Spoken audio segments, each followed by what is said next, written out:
So let's talk a little bit about money. We need to respond to this. It's going to be expensive. The president asked Congress on Monday for $2.5 billion in funding to fight the coronavirus. More than $1 billion of that funding will be designated for vaccine development. That request has been described by Democratic leadership as anemic and inadequate. I don't know for sure. I can't tell you exactly how much needs to be spent. I know that we did spend more on Ebola, which is a very deadly disease, admittedly, and still a threat in that part of the world.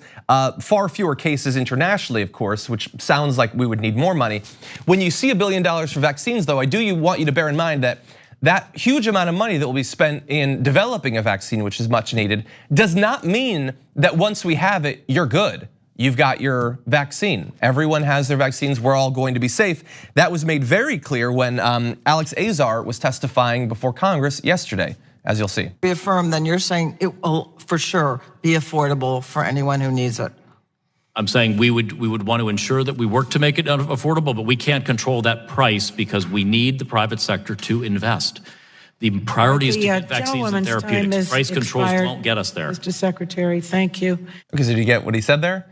He was like, yeah, no, I mean, it would be great if the coronavirus vaccine was affordable, but what you're gonna do, corporations need to make some money and we can't step in. What are we trying to do? Avoid a pandemic? We can't get involved with what these private corporations are gonna do.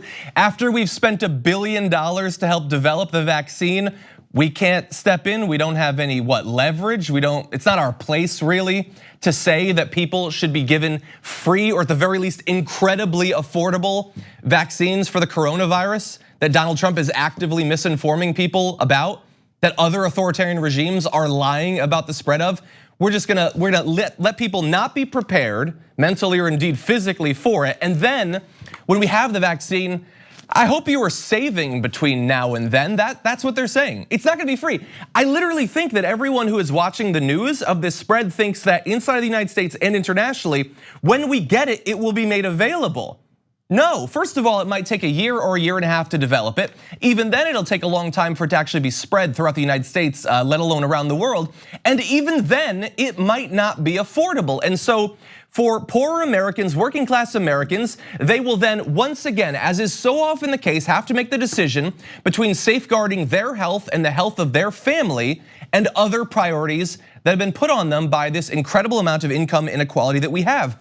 And I want you to understand the intersectionality of this issue with issues that we're talking about in the Democratic primary right now. So, for instance, paid sick leave. America is horrendous on average. Some companies are good.